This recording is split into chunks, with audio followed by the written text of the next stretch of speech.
క్రీస్తునందు ప్రియులైన వారికి యేసుక్రీస్తు నామంలో శుభములు. దానియేలు గ్రంథంలో 6వ రోజు 5వ పాఠం. ముఖ్యంగా ఈ పాఠంలో వచ్చే రాజులు ఎవరు, తర్వాత దానియేలుకున్న ప్రాముఖ్యత ఏంది, అతని స్నేహితులకున్న ప్రాముఖ్యత ఏంది, జరిగిన విషయం ఏందనేది మొదట మనం చర్చించుకొని తర్వాత వర్స్ టు వర్స్ ఎక్స్ప్లెనేషన్ చేసుకుందాం. ఓకే, ఈ అధ్యాయంలో మొత్తం 31 వచనాలు ఉంటాయి. రాజగు అనే పదముతో మొదలయ్యి సింహాసనమును ఎక్కెను అంటే ఎక్కెను అనే పదముతో ముగియబడుతుంది ఈ అధ్యాయం. ఈ అధ్యాయంలో వచ్చే పేర్లు బెల్షెజరు, తర్వాత వచ్చేసి నెబుకద్నెజరు, ఇద్దరు పేర్లు వస్తాయి. నెక్స్ట్ దానియేలు పేరు వస్తుంది. వ్యక్తుల పేర్లు వచ్చేసి దానియేలు, బెల్షెజరు, నెబుకద్నెజరు, ఈ ముగ్గురు పేర్లు వ్యక్తుల పేర్లు వస్తాయి. క్యారెక్టర్స్ వచ్చేసి రాణి వస్తుంది, తర్వాత వచ్చేసి శకునగాండ్రు, జ్ఞానులు, గారడి విద్య వాళ్ళు, వీళ్ళందరూ వస్తారు. దేవుని ప్రస్తావన కూడా ఉంటుంది ఈ అధ్యాయంలో.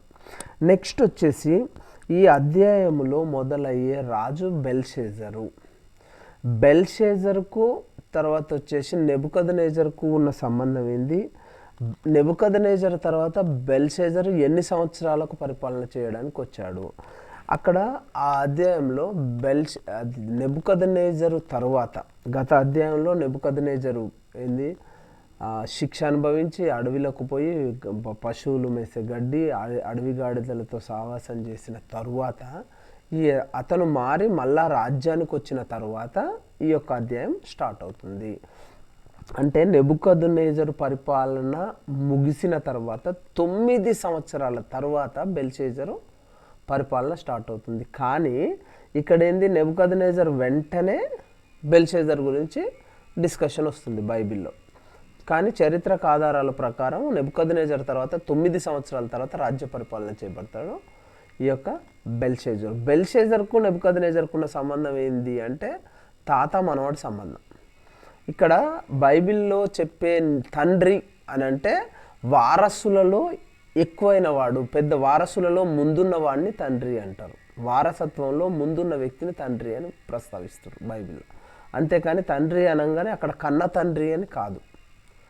కాబట్టి ఈ బెల్షెజర్ వచ్చేసి 23 సంవత్సరాలు పరిపాలన చేసిండు. బెల్షెజర్ వచ్చేసి 23 సంవత్సరాలు పరిపాలన చేసిన తర్వాత దీంట్లో ఏంటంటే ఈ అధ్యాయంలో బెల్షెజర్ గురించి స్టార్ట్ అవుతుంది. బెల్షెజర్ చచ్చిపోతాడు. తర్వాత వచ్చేసి ఇంకొక పేరు కూడా వస్తుంది దీంట్లో, దర్యావేషు పేరు కూడా వస్తుంది. దానియేలు, బెల్షెజరు, దర్యావేషు పేర్లు వస్తాయి. నెబుకద్నెజర్ గురించి ప్రస్తావన ఉంటుంది. కాబట్టి ఈ నెబుకద్నెజర్ తర్వాత 9 సంవత్సరాల తర్వాత బెల్షెజర్ పరిపాలనకు వస్తాడు. బెల్షెజర్ తర్వాత 23 సంవత్సరాలు పరిపాలన చేసిన తర్వాత బబులోన్ రాజ్యం 2 భాగాలుగా విడిపోతుంది. ఒక భాగం వచ్చేసేమో మాదీయులు పరిపాలన చేస్తారు, ఒక భాగం వచ్చేసేమో పారసీకులు పరిపాలన చేస్తారు. మాదీయుల రాజు వచ్చేసి దర్యావేషు ఒకవైపు పరిపాలన చేస్తాడు, పారసీక రాజు అయిన కోరేషు ఒకవైపు పరిపాలన చేస్తాడు. మనం మొదటి అధ్యాయంలో చూస్తాం ఏమంటే దానియేలు ఎప్పటి వరకు బ్రతికుంటాడు అంటే పారసీక రాజు అయిన కోరేషు పరిపాలన మొదటి సంవత్సరం వరకే బ్రతికుంటాడు, ఆ తర్వాత బ్రతికుంటాడు. కాబట్టి తర్వాత కోరేషుకు ఈ యొక్క దానియేలుకు ఎలాంటి సంభాషణ ఉండదు దీంట్లో. ఈ గ్రంథంలో దానియేలు పనిచేసిందేమో మాదీయుడు దర్యావేషు దగ్గర, అంటే ఈ బెల్షెజర్ పరిపాలన కాలం తర్వాత. అదే సమయంలో కోరేషు కూడా పరిపాలన చేస్తుండు. ఆ కోరేషు పేరుకు మన బైబిల్లో చాలా ఇంపార్టెన్స్ ఉంది. ఎందుకంటే కొల్లగొట్టబడిన దేవాలయాన్ని, సొలొమోను మహారాజు కట్టించిన దేవాలయాన్ని పునర్నిర్మించటానికి పాటుపడిన అన్యరాజు కోరేషు. కాబట్టి కోరేషు గురించి ఎక్కువ ప్రస్తావన ఉంటుంది. కానీ కోరేషు, పారసీక రాజైన కోరేషు, మాదీయ రాజైన దర్యావేషు ఇద్దరు ఒకటేసారి పరిపాలన చేస్తారు. వాళ్ళ కాలంలోనే దానియేలు చనిపోవడం జరుగుతుంది. అయితే ఈ 5వ అధ్యాయానికి వచ్చేసరికి బెల్షేజర్ యొక్క పరిపాలనా కాలంలో 23వ సంవత్సరంలో జరిగిన విషయం ఇది. 23 సంవత్సరాలు బెల్షేజర్ పరిపాలన చేస్తే దాంట్లో 23వ సంవత్సరంలో జరిగిన విషయం ఇది. ఎందుకంటే ఇదే అధ్యాయంలో చనిపోతాడు బెల్షేజర్. 23 సంవత్సరాలు పరిపాలన చేశాక 23వ సంవత్సరంలో చనిపోతాడు బెల్షేజర్. పరిపాలన కాలం 23వ సంవత్సరాలు చనిపోతాడు. చనిపోయే సంవత్సరంలోనే జరిగిన గాథ ఇది. దీంట్లో ఏమైనా దానియేలు దేవుని గురించి గొప్పగా మాట్లాడుతూ దేవుడు చేసిన కార్యాలు చూపిస్తూ బెల్షేజర్కు కనిపించిన ఒక రాత గురించి భావం చెప్పడం గురించే జరుగుతుంది దీంట్లో. అయితే బెల్షేజర్ పరిపాలన చేస్తున్న కాలంలో చివరి సంవత్సరంలో, అది చివరి సంవత్సరాన్ని బెల్షేజర్కు తెలవదు, కానీ దేవుడు మాత్రమే చివరి సంవత్సరం, ఆయన పరిపాలన చివరి సంవత్సరం, ఆయన జీవితము చివరి సంవత్సరం అని దేవుడు దీంట్లో చెప్తుంటాడు. 1000 మందికి విందు చేస్తాడండి. ఆ 23 పరిపాలన 23వ సంవత్సరంలో బెల్షేజర్ 1000 మందికి విందు చేస్తాడు. ఈ 1000 మంది ద్రాక్షారసం తాగుతుంటారు. ఈ 1000 మంది ద్రాక్షారసం తాగుతుండగా అధిపతులు, అంటే రాజ్యంలో ఉన్న అధిపతులు, అధికారులకే, ప్రజలకు కాదు ఈయన విందు ఇచ్చేది. అక్కడ ఎస్తేరు గ్రంథంలో ఇచ్చిన విందేమో ప్రజలకు, నాయకులకు, అందరికీ. కానీ ఇక్కడ ఇచ్చే విందు మాత్రం కేవలం అధిపతులకు మాత్రమే. అధిపతులైన 1000 మందికి ఇచ్చేటప్పుడు ఈ విందులో ద్రాక్షారసము తాగడానికి యెరూషలేము దేవాలయం నుంచి తీసుకొచ్చిన ఉపకరణాలు, వస్తువులు అన్నింటినీ తీసుకొచ్చి ద్రాక్షారసం తాగడానికి ఆ పాత్రలను యూజ్ చేస్తారు, ఉపయోగిస్తారు. అప్పుడు దేవునికి కోపం వస్తుంది. దేవునికి కోపం వచ్చి దేవుని యొక్క హస్తము, అంటే ఇక్కడ ఫస్ట్ మొదట్లోనే దేవుని హస్తం అని ఉండదు, క్లియర్గా ఆ గడియలోనే మానవ హస్తపు వేళ్ళు కనబడి, మానవ హస్తం, ఇక్కడ మానవ హస్తము దేవుడు అని ఎందుకు చెప్తున్నామండి మనము? దేవుడు ఆదామును ఎవరి స్వరూపాన చేసిండు? తన స్వరూపం చేసిండు. ఆదాము మానవుడే కదా, అంటే దేవుని స్వరూపం ఏంది? మానవ స్వరూపం అని ఎట్లా మనం డిక్లేర్ చేసుకుంటున్నామంటే దేవుడు ఆదామును తన స్వరూపం అందు నిర్మించుకున్నాడని ఉన్నది. అంటే దేవునికి ఏ స్వరూపం అయితే ఉందో ఆదాముకు అదే స్వరూపాన్ని ఇచ్చేసిండు దేవుడు. కాబట్టి దేవుని యొక్క స్వరూపము కూడా మానవ స్వరూపమే. అయితే ఇక్కడ ఏంది? మానవ హస్తపు వేళ్ళు కనబడి దీపము దగ్గర రాజు యొక్క నగరు గోడ పూత మీద, అంటే పూత అంటే పెయింట్స్, పూత మీద ఏదో ఒక రాత రాయిచున్నట్టు ఉండెను. ఇక్కడ చూడండి, మొదట అసలు ఏం రాసిరు అనేది తెలియదు, ఏదో ఒక రాత రాసిండు. ఆ రాతను చదవడానికి బబులోను దేశంలో ఉన్న జ్ఞానులను, తర్వాత కల్దీయులను, జ్యోతిష్యులను, గారడి విద్య వాళ్ళందరినీ ఆత్రంగా పిలుచుకరమ్మని రాజు ఆజ్ఞ ఇచ్చేసాడు. ఇచ్చేయగానే వాళ్ళందరూ వచ్చేసారు. జ్ఞానులు రాగానే వాళ్ళతోటి రాజు ఏమన్నాడంటే, ఈ రాతను చదివి భావమును తెలియజెప్పు వాడెవడో వాడు ఉదారంగు వస్త్రమును కట్టుకొని తన మెడ పైన సువర్ణ కంఠాభరణము, సువర్ణ కంఠభూషణము ధరింపబడిన వాడై రాజ్యంలో 3వ అధిపతిగా. ఇక్కడ చూడండి 3 విషయాలు ఉన్నాయి. ఆ యొక్క రాతను చదివి భావం చెప్పిన వాడికి ఉదారంగు వస్త్రము, బంగారపు సువర్ణ కంఠభూషణము, మూడోది దేశంలో 3వ అధిపతి. మొదటి అధిపతి రాజు, 2వ అధిపతి మంత్రి, 3వ అధిపతి ఈ యొక్క రాతకు చదివి భావం చెప్పిన వాళ్ళకి ఇస్తా అని రాజు జ్ఞానులందరి సమక్షంలో, వాళ్ళు రాగానే గారడి విద్యగాళ్ళు, కల్దీయుల భాష ఉన్నోళ్ళు, జ్ఞానులు వాళ్ళందరూ రాగానే చెప్పేస్తాడు. చెప్పేసిన తర్వాత ఎవరు కూడా ఇక్కడ చెప్పటానికి, దాన్ని చదవటానికి ప్రయత్నం చేసినా కానీ చదవలేకపోతారు. చదవలేకపోవడం వల్ల రాజు కలత చెంది ఉంటాడు, టెన్షన్ పడుతుంటాడు. ఏంది, ఏమైంది, అసలు ఇదేంటిది? మనిషి కనపడలే, చెయ్యి ఒక్కటే రాస్తుంది, దాన్ని చదివేటోళ్ళు ఎవరు, దాని భావం ఏంటిది, ఎట్లా చెప్పగలిగే వాళ్ళు ఎవరు, అసలు ఏం జరగబోతుంది రాజ్యంలో ఏంది అని రాజు వ్యాకులతతోటి విచారణతోటి చాలా ఆందోళనగా ఉంటాడు. ఆందోళనగా ఉన్నప్పుడు రాణి వస్తుంది. రాణి వచ్చి ఏం చెప్తుంది అంటే, నీవు నీ మనసును అతిశయకరము చేయకు, కఠినము చేసుకొనకు, భయపడకు. కాబట్టి నువ్వు ఎట్టి పరిస్థితిలో భయపడొద్దు, టెన్షన్ పడొద్దు. ఈ యొక్క కళ భావమును చెప్పటానికి నీ తండ్రి, అంటే ఇక్కడ తండ్రి అంటే ఎవరండి? తండ్రి కాదు, మూల పురుషుడు. వీళ్ళ యొక్క ఈ రాజ్యంలో మూల పురుషుడు అన్నట్టు, అంటే ఈ వంశస్థాపకుడు. ఈ రాజు అయిన దగ్గర నుంచి మొదటి రాజు అన్నట్టు తండ్రి అంటే. తండ్రికి ఈ యొక్క యూదా దేశం నుంచి చెరపట్టబడిన వాళ్ళ నుంచి ఒక ఆయన ఉన్నాడు. ఆయన అన్నీ చెప్తాడు, నీ తండ్రికి అలాగే చేశాడు, అంటే నీ మూల పురుషునికి అలాగే చేశాడు, కాబట్టి నీకు కూడా చెప్తాడు, నువ్వేం టెన్షన్ పడకు, వ్యాకులత చెందకు అని రాణితోటి ఒక 2 వచనాలు రాణి రాజుకు చెప్పే సన్నివేశం ఉంటుంది. ఆ తర్వాత దానియేలుని పిలుచుకొస్తారు. దానియేలుని పిలుచుకొచ్చినాక కూడా రాజు యొక్క అహంకారం మారదండి. రాజు యొక్క అహంకారం తగ్గకుండా దానియేలు ఏమంటాడంటే, యూదులలో నుంచి చెరపట్టబడి బానిసలుగా తీసుకొచ్చిన వాళ్ళల్లో నువ్వొకడివి కదా. బెల్తెషాజారు అని పేరు, మా తండ్రి గారు అంటే వాళ్ళ మూల పురుషుడు బెల్తెషాజారు అని పేరు పెట్టబడిన దానియేలు నువ్వే కదా. ఇక్కడ చూడండి, ఆయన వాళ్ళ తండ్రి ఇచ్చిన గొప్పతనాన్ని చెప్పుకుంటూ అవమానం చేస్తూనే ఉండు. ఏమని? నువ్వు చెరపట్టబడిన బానిసలల్లా, యూదా దేశం నుంచి చెరపట్టబడి తీసుకొచ్చిన బానిసలల్లా ఒక బానిసవే కదా అని అడుగుతున్నాడు. అంటే రాజు యొక్క అహంకారం తగ్గలే అక్కడ, అట్లాగే ఉన్నది. అయినా కానీ దానియేలు ఏం చెప్తాడు? చెప్తాను, నేను దానికి చదివి భావాన్ని చెప్తాను, దేవుని వలన ఇది జరుగుతుంది, దేవుని కార్యం ఇది అని చెప్పి ఆయన మూల పురుషుడైన నెబుకద్నెజరు చేసిన తప్పుల్ని మొత్తం అక్కడ ఎక్స్ప్లెయిన్ చేస్తూ ఆయనకు జరిగిన పరిస్థితి, గర్వం అహంకారం వల్ల ఏం జరిగింది అని చెప్పుకుంటూ ఆ యొక్క రాతని చదువుతాడు. ఏమని ఉంటుంది? మెనే ఏమని ఉంటుందండి?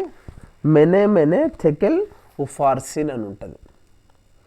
మెనే టెకెల్ ఉఫార్సిన్ అని ఉంటుంది అని దాన్ని చదివి దాని భావాన్ని చెప్పేటప్పుడు అక్కడ యాజ్ ఇట్ ఈస్గా ఫస్ట్ ఏవైతే బైబిల్లో దానియేలు చదివిన పదాలు ఉంటాయో ఆ పదాలే కింద రావు. భావం చెప్పేటప్పుడు పదాలు మారిపోతాయి.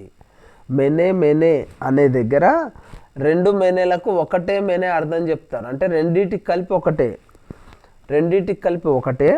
తర్వాత టెకెల్ అనే దానికి ఒక అర్థము, ఉఫార్సిన్ అనే బదులు ఫెర్రస్ అని చదువుతాడు. ఉఫార్సిల్ అనే పదానికి ఫెర్రస్ అని చదివి ఫెర్రస్ అనే దానికి అర్థం చెప్తాడు. మెనే అనే 2 పదాలకు ఒకటే పదానికి అర్థం చెప్తాడు. టెకెల్ అనే దానికి అర్థం చెప్తాడు. చెప్పిన తర్వాత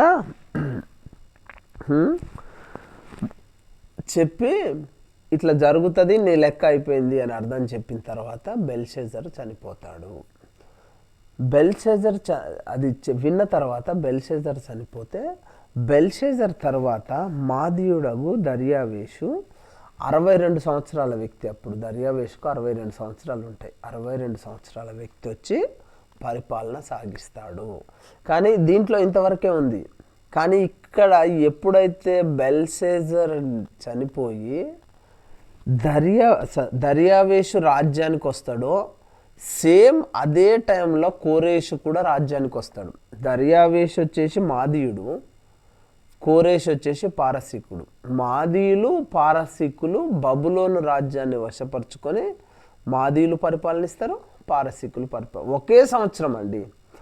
ఆ సంవత్సరంలోనే దానియేలు చనిపోతాడు. వాళ్ళు పరిపాలన చేసిన వెంటనే కాదు, 1 సంవత్సరం చివరిలో దానియేలు చనిపోతాడు. కానీ దానియేలు గ్రంథంలో దర్యావేషు పరిపాలన సంవత్సరంలో చనిపోతాడని ఉండదు, కోరేషు సంవత్సరంలో చనిపోతాడని ఉంటుంది. ఎందుకంటే కోరేష్ అనే రాజుకు బైబిల్లో చాలా ప్రాముఖ్యత ఉంది. ఎందుకంటే కొల్లగొట్టబడిన సొలొమోను మహారాజు కట్టించిన దేవాలయాన్ని కట్టించడానికి, పునర్నిర్మించడానికి కోరేషు యొక్క పాత్ర చాలా గొప్పది. అది కాక కోరేషు అన్యరాజు కోరేష్ అయినా కానీ బబులోను రాజ్యములో కోరేషు ఏం చెప్తాడంటే, ఇశ్రాయేలీయుల దేవుడైన యెహోవా నాతో మాట్లాడిండు, వాళ్ళని అక్కడికి మీరు మీ దేశానికి వెళ్ళి మీ యొక్క దేవుని యొక్క ఆలయాన్ని పునర్నిర్మించుకోండి అని చెప్తాడు. కాబట్టే కోరేష్కు చాలా ఇంపార్టెన్స్ ఉంది. తర్వాత వచ్చేసి ఈ దర్యావేషు పరిపాలన ఏంటిది అనేది తర్వాత ఉంటుంది. తర్వాత వచ్చేసి కోరేషు రాజు పరిపాలన ఏంటిది అనేది తర్వాత ఉంటుంది. ఇక్కడ వచ్చేసి ఈ బెల్షెజరు 23 సంవత్సరాలు, ఈ కీ పాయింట్స్ అండి గుర్తుపెట్టుకోండి, 23 సంవత్సరాలు పరిపాలన చేస్తాడు. తర్వాత వచ్చేసి సైరస్ డేరియస్ అంటే కోరేషు దర్యావేషు ఇద్దరు ఒకటేసారి రాజ్య పరిపాలనకు వస్తారు. నెబుకద్నెజర్ తర్వాత 9 సంవత్సరాలకు బెల్షెజర్ పరిపాలనకు వస్తాడు. గుర్తుపెట్టుకోండి బాగా, బెల్షెజరు ఎవరు నెబుకద్నెజర్ తర్వాత 9 సంవత్సరాలకు పరిపాలన స్టార్ట్ చేస్తాడు. ఈ 9 సంవత్సరాల పరిపాలన ఎవరు చేస్తారు అంటే అండి, నెబుకద్నెజర్ కొడుకు. ఒక్క నిమిషం చారిత్రక ఆధారాలు చెప్తాను. నెబుకద్నెజర్ కొడుకు వచ్చేసి అమెల్ మర్దుక్ వచ్చేసి 2 సంవత్సరాలు పరిపాలన చేస్తాడు నెబుకద్నెజర్ చనిపోయినాక. తర్వాత వచ్చేసి నెబుకద్నెజర్ బిడ్డ భర్త నెరిగ్లిస్సర్, ఈయన ఒక 4 సంవత్సరాలు పరిపాలన చేస్తాడు. అక్కడ 2, ఈడ 4. తర్వాత వచ్చేసి నెరిగ్లిస్సర్ యొక్క కొడుకు లబాషి మర్దక్ 2 నెలలు పరిపాలన చేస్తాడు. ఆ తర్వాత వచ్చేసి నబోనిదస్ అంటే ఎవరు, మళ్ళీ ఈయన నెబుకద్నెజరు అల్లుడు, అక్కడ ఒక అల్లుడు ఇక్కడ ఒక అల్లుడు. ఈయన వచ్చేసి దాదాపు ఎంత 56 నుంచి 39 వరకు పరిపాలన చేస్తాడు.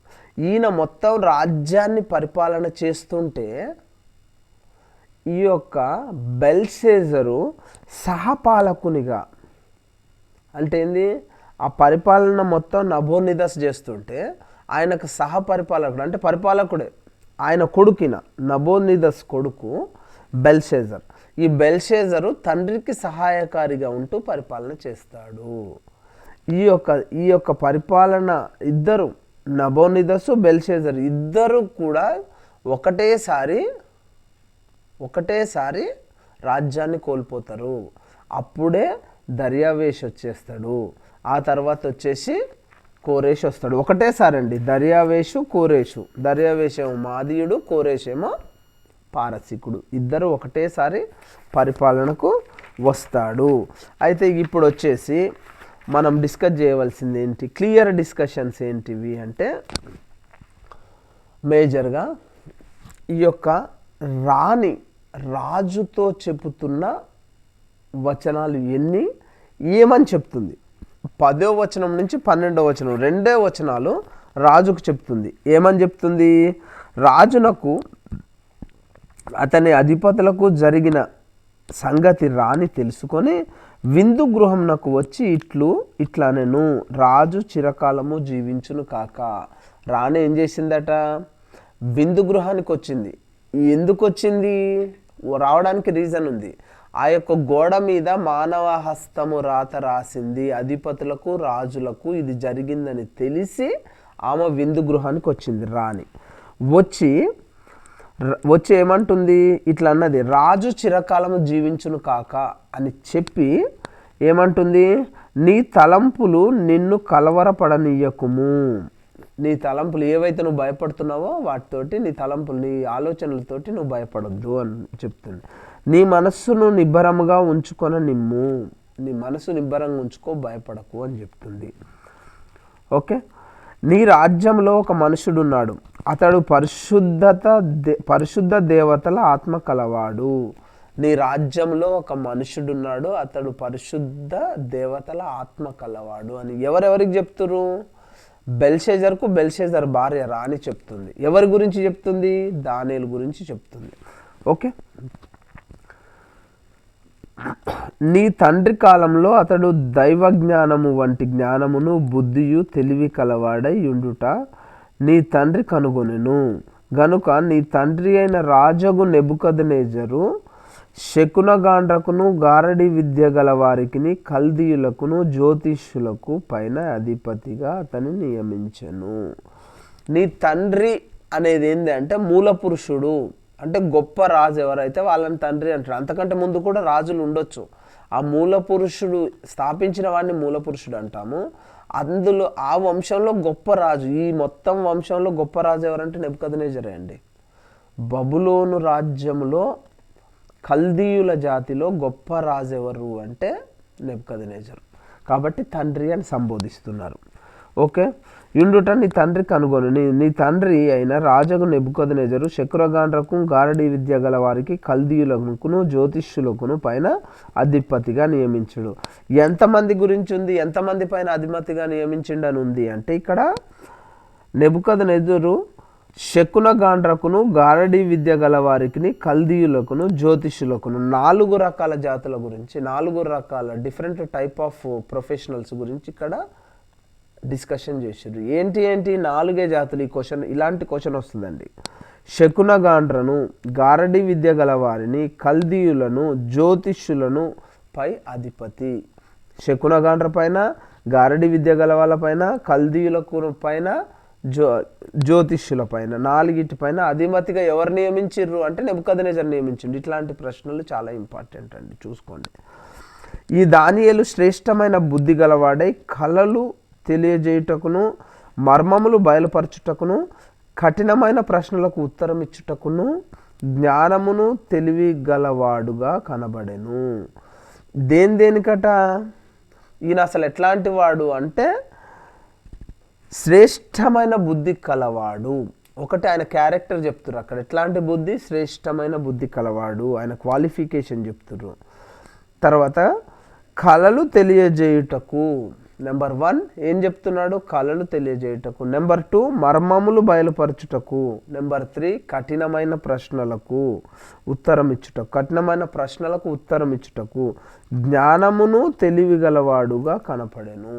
ఆయన జ్ఞాని అట, తెలివి గలవాడట. ఇట్లాంటి ప్రశ్నలే అడిగేది.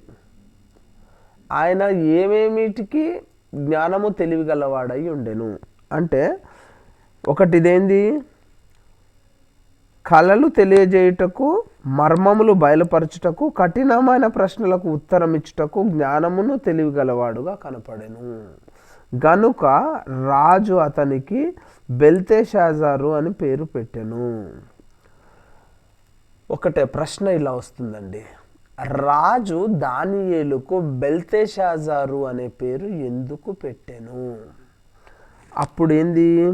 శ్రేష్టమైన బుద్ధి గలవాడై కలలు తెలియజేయుటకు, మర్మములు బయలుపరచుటకు, కఠినమైన ప్రశ్నలకు ఉత్తరం ఇచ్చుటకును జ్ఞానము తెలియగలవాడుగా కనపడెను. గనుక రాజు అతనికి బెల్తెషాజారు అని పేరు పెట్టబడెను. ఓకే, ఈ దానియేలును పిలువనంపుము, అతడు దీని భావమును నీకు తెలియజేయును. చూడండి, ఇది 10వ వచనం నుంచి 12వ వచనం వరకు బెల్షెసర్ భార్య అయిన రాణి విందు సముఖమునకు వచ్చి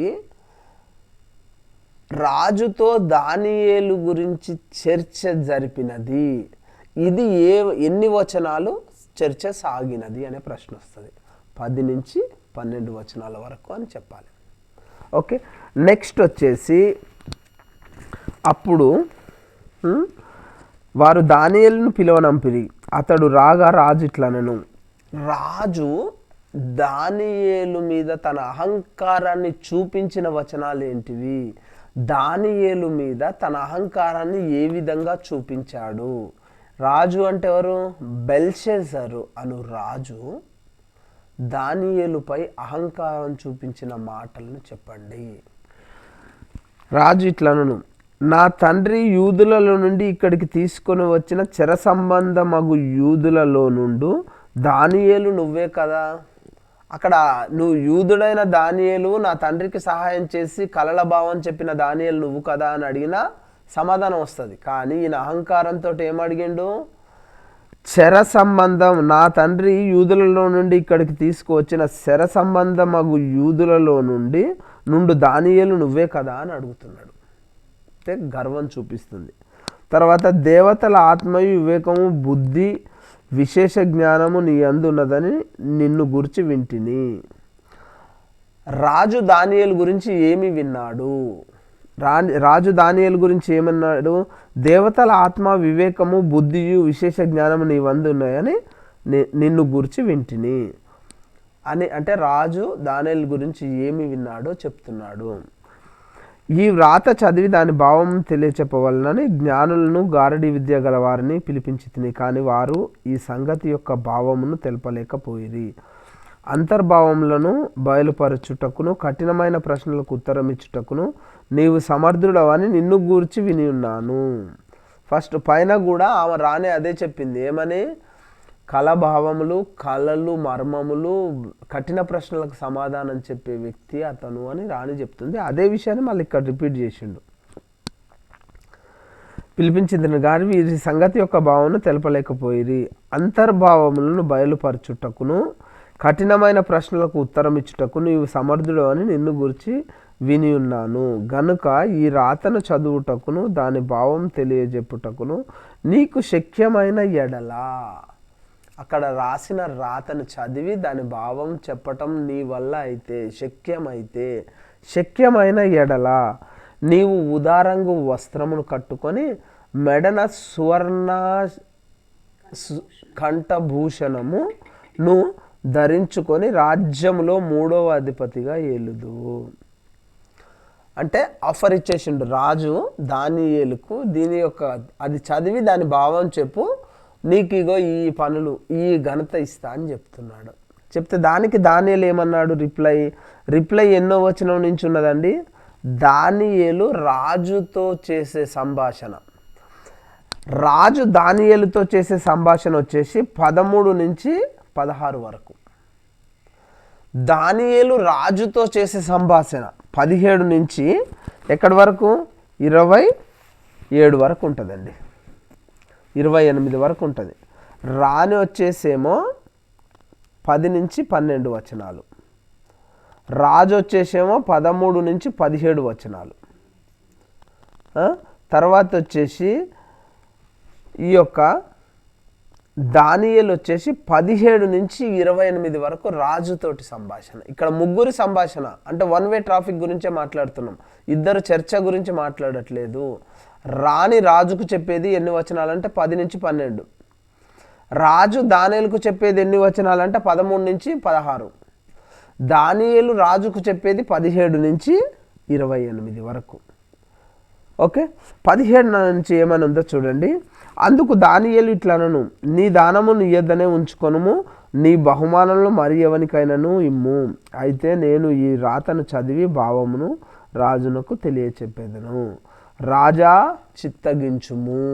ఇక్కడ దానియేలు మాటలో వరుస క్రమంలో మర్యాదలో ఏ విధముగా తక్కువ లేదు. రాజా చిత్తగించుము అంటే రాజా వినండి అని చెప్తున్నాడు.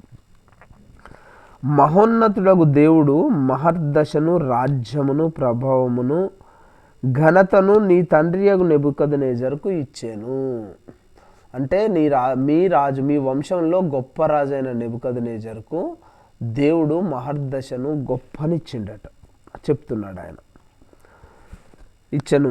దేవుడు అతనికిట్టి మహర్దశ ఇచ్చినందున తానెవరిని చంపగోరెనో చంపెను, ఎవరిని రక్షింపగోరెనో వారిని రక్షించెను, ఎవరిని హెచ్చింపగోరెనో వారిని హెచ్చింపెను, వారిని హెచ్చించెను, ఎవరిని పడదోయగోరెనో వారిని పడదోసెను.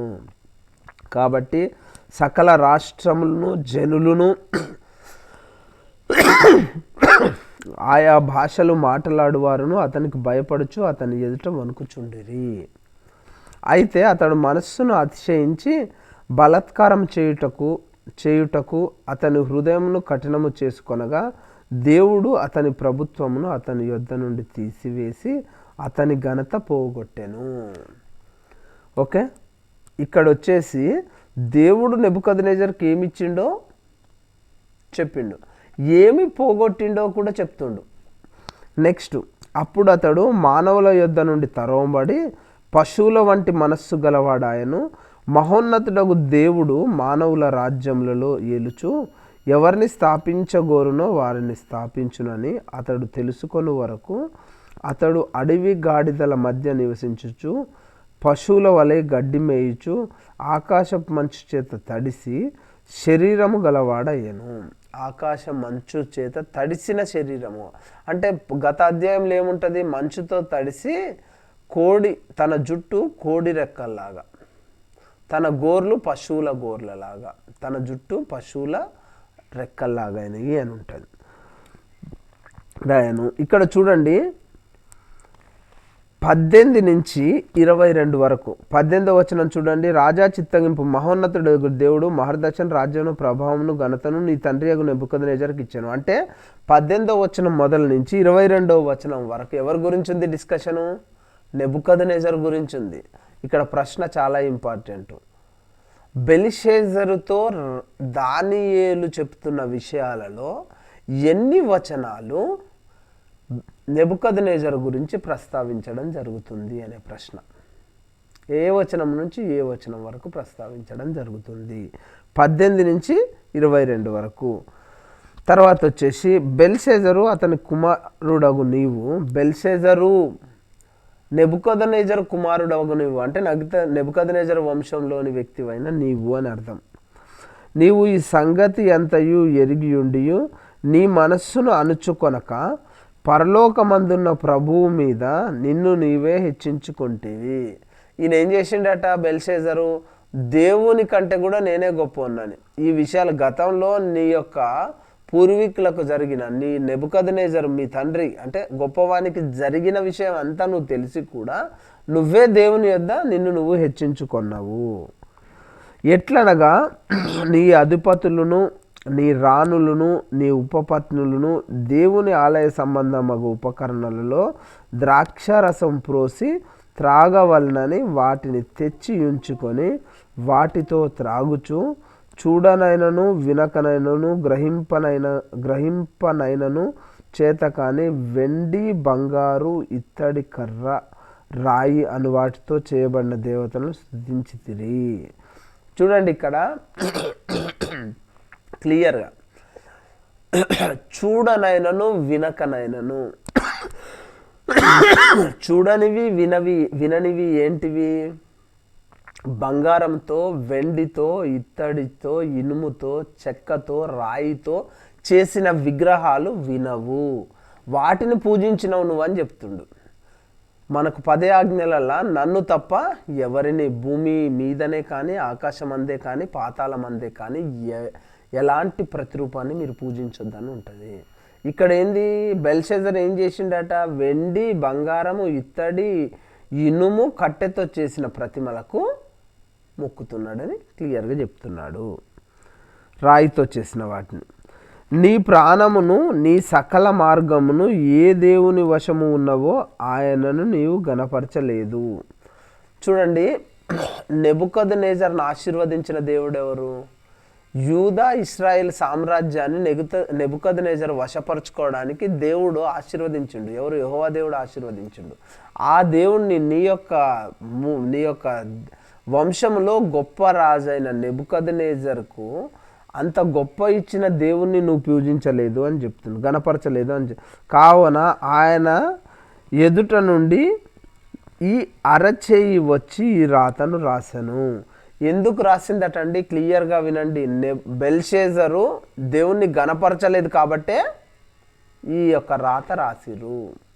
దేవుణ్ణి గణపరచలేదంటే ఏం చేసిండు? దేవుని ఉపకరణాలలో ద్రాక్షారసము, ద్రాక్షపానము చేసిండు, సొంత పనులకు ఉపయోగించుకోండు.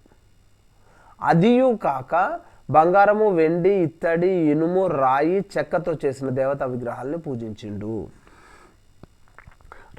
రాసినదేమనగా మెనే టెకెల్ ఉఫార్సిన్. ఈ వాక్య ఏమని వచ్చింది? మళ్ళీ ఒకసారి వినండి. మెనే టెకెల్ ఉఫార్సిన్. మెనే టెకెల్ ఉఫార్సిన్. అందరూ ఈ 4 చదువుతారు, మెనే టెకెల్ ఉఫార్సిన్. కానీ ప్రశ్న, ఎన్ని పదాలు వచ్చినాయి, ఎన్ని పదాలకు అర్థాలు వచ్చినాయి అని అడుగుతారు. బెల్షెజర్ పరిపాలన కాలంలో రాజగృహము యొక్క గోడ యొక్క పెయింట్ మీద రాసిన పదాలు ఎన్ని, అందులో ఎన్ని పదాలకు భావం వచ్చింది అనేది అడుగుతారు. రాసిన పదాలు చదివేటప్పుడు, భావం చెప్పేటప్పుడు చదివిన పదాలకు వచ్చిన వ్యత్యాసం ఏంది అని అడుగుతారు. అయితే ఓకే, ఈ వాక్య భావం ఏమనగా, మెనే అనగా దేవుడు నీ ప్రభుత్వ విషయంలో లెక్క చూసి దానిని ముగించెను. ఇక్కడ 2 సార్లు మెనే ఉందండి, ఒక్కసారి మెనే మాత్రమే వచ్చింది భావం చెప్పేటప్పుడు. ఏమని? దేవుడు నీ ప్రభుత్వ విషయంలో లెక్క చూసి దానిని ముగించెను. రెండవది టెకెల్ అనగా, అంటే పైన టెకెల్ అని ఉంది, యాజ్ ఇట్ ఈస్గా కింద కూడా టెకెల్ అనే ఉంది. టెకెల్ అనగా ఆయన నిన్ను త్రాసులో తూచగా నీవు తక్కువగా కనపడుతీవి. పైన ఉఫార్సిన్ అని రాసిన దగ్గర ఇక్కడ ఫెరెస్ అని మాత్రమే రాయబడింది. ఫెరెస్ అనగా నీ రాజ్యము నీ యొద్ద నుండి విభాగించబడి మాదీయులకు పారసీకులకు ఇవ్వబడును. ఎవరి రాజ్యాన్ని? బెల్షెజర్ రాజ్యాన్ని 2 భాగాలుగా విడదీస్తా అంటుండు దేవుడు. ఒకటి మాదీయులకు, ఒకటి పారసీకులకు. మాదీయుల రాజు ఎవరు వచ్చిర్రు? అహశ్వరోష్ వచ్చిండు, దర్యావేష్ వచ్చిండు. పారసీక రాజు ఎవరు వచ్చిండ్రు? కోరేష్ వచ్చిండు. ఓకే, ఇక్కడ దేవుడు క్లియర్గా చెప్తుండే ఏమని? నీ రాజ్యమును నీ యొద్ద నుండి విభాగింపబడి మాదీయులకును పారసీకులకును ఇయ్యబడును. ఇది చెప్పి అయిపోయిన తర్వాత బెల్షెజర్ ఏం చేసిండట? ఆజ్ఞ ఇచ్చిండట. ఆజ్ఞ ఇయ్యగా వారు దానియేలుకు ఉదారంగు వస్త్రము తొడిగించి ఇతని మెడను బంగారపు హారము వేసి, చూడండి ఫస్ట్ ఆయన చెప్పింది ఏంది? సువర్ణ కంఠభూషణము అనే పదం వచ్చింది పైన, కిందికి వచ్చేసరికి మారిపోయింది. బంగారపు హారము, సువర్ణ కంఠభూషణం అంటే హారమే, నెక్లెస్. ఓకే, ప్రభుత్వము చేయుటలో అతడు 3వ అధికారిగా చాటించిరి. ఒకటేంది? ఉదారంగేసిరు. ఏస్తా అన్నది ఉదారంగే, వేసింది ఉదారంగే. తర్వాత ఏస్తా అన్నది ఏంటిది? సువర్ణ కంఠాభూషణము వేస్తామన్నారు. వేసింది ఏంటిది? బంగారపు హారం వేసిర్రు. అర్థం ఒకటే కానీ పదాలు మారినాయి, గమనించండి. తర్వాత వచ్చేసి ప్రభుత్వంలో అతడు 3వ అధికారి ఆయను. అదే చెప్పిర్రు, అదే చేసిర్రు. ఓకే, ఆ రాత్రి, ఇదంతా జరిగిన రాత్రి కల్దీయుల రాజగు బెల్షెజరు హతుడాయను. నెబుకద్నెజరు బబులోన్ను పరిపాలించిండు, కానీ జాతి ఏంటిదండి? కల్దీయ జాతి. బెల్షెజరు బబులోన్ను పరిపాలించిండు, జాతి ఏంటిదండి? కల్దీయుల జాతి. తర్వాత ఈయన చనిపోయిన తరువాత ఎవరు పరిపాలనకు వచ్చిర్రు? 62 సంవత్సరాల మాదీయుడగు దర్యావేషు పరిపాలనకు వచ్చిండు, సింహాసనాన్ని ఎక్కిండట. ఇక్కడ దర్యావేషు పరిపాలించేది ఏ రాజ్యాన్ని? బబులోన్ రాజ్యాన్ని. కానీ వ్యక్తి ఏ జాతికి సంబంధించిన వ్యక్తి? మాదీయుడు. కోరేషు పరిపాలన చేసింది ఏ రాజ్యాన్ని? బబులోన్ రాజ్యాన్ని. కానీ అతని జాతి ఏంటిది? పారసీకుడు. పారసీకుడైన కోరేషు బబులోన్ రాజ్యాన్ని పరిపాలించిండు. మాదీయుడైన దర్యావేషు బబులోన్ రాజ్యాన్ని పరిపాలించిండు. కల్దీయుడైన బెల్షెజరు బబులోన్ రాజ్యాన్ని పరిపాలించిండు. కల్దీయుడైన నెబుకద్నెజరు బబులోన్ రాజ్యాన్ని పరిపాలించిండు. కాబట్టి వర్సు బై వర్సు ఒకసారి తరోగా మళ్ళీ చదువుకోండి. ఓకే, దేవుడి వాక్యాన్ని, ఈ యొక్క పాఠాన్ని దీవించును గాక.